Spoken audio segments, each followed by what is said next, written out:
আসসালামু আলাইকুম প্রিয় বন্ধুরা, কেমন আছেন সবাই? আমরা আজকে যাচ্ছি খুলনা ডুমুরিয়া উপজেলার কোয়ে বাজারে। কোয়ে বাজারটা আপনাদের দেখাবো। তার আগে আমরা যে পথ দিয়ে চলছি সেই পথের কিছু দৃশ্য আপনাদের দেখালাম এবং আমরা চলে এসেছি কোয়ে বাজারে। কোয়ে বাজারে এই জায়গার কৃষক উৎপাদিত সবজি এবং ফল, দুধ, ডিম এগুলো এ বাজারে নিয়ে আসে, সেগুলো আপনাদেরকে দেখাবো বলে এসেছি।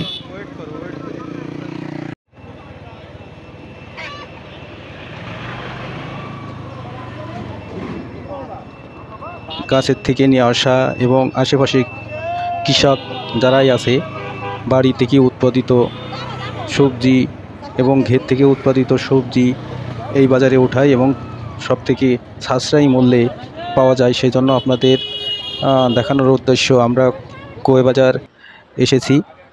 এসে আপনাদেরকে দেখাচ্ছি যে কোয়ে বাজার কত বড় এবং যতগুলো সবজি, ফল এবং যা কিছুই দেখছেন সবই আশেপাশের বিভিন্ন বাড়ি, ঘের কিংবা এই জায়গার কৃষক যারাই আছে না কেন তারা তাদের নিজস্ব পণ্য এই বাজার বা হাটে নিয়ে আসে।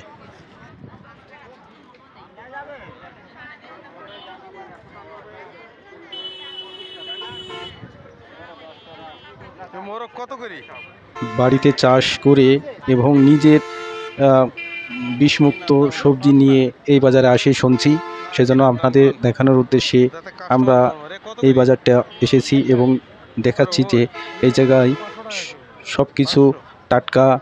দেখেন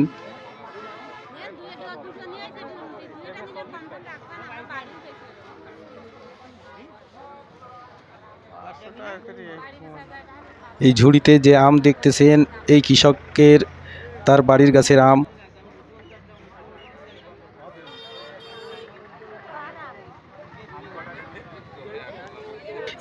এই বাজারের বৈশিষ্ট্য হলো অধিকাংশ স্থানীয় এবং মহিলা পুরুষ উভয় মিলে ব্যবসা করে এবং দোকান পাতায় সপ্তাহে শনিবার এবং বুধবার হাট বসে এই জায়গায়। এবং যত সবজি বাজারের যত প্রকার সবজি, ফল, মাছ সবই আশেপাশের এলাকার থেকে এখানে আসে এবং সব কিছুই তরতাজা।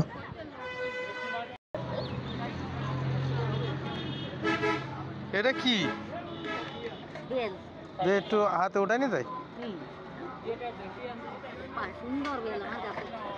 কত? না তাহলে বেশি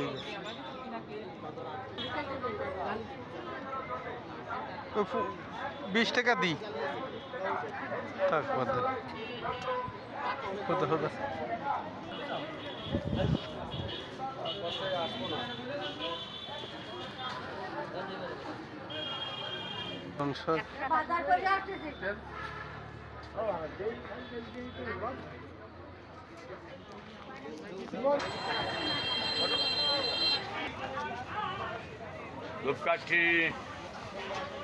আমরা এখন মাছ বাজারের ভিতরে আছি। দেখেন কত বড় মাছ বাজার এবং এমন কোনো মাছ নেই যে এই বাজারে পাওয়া যায় না।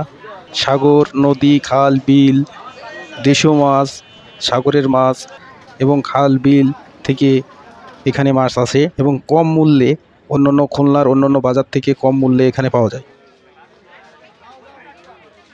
আল্লাহ হাফেজ এবং আমাদের সঙ্গে থাকুন। লাইক, কমেন্ট এবং শেয়ার করুন।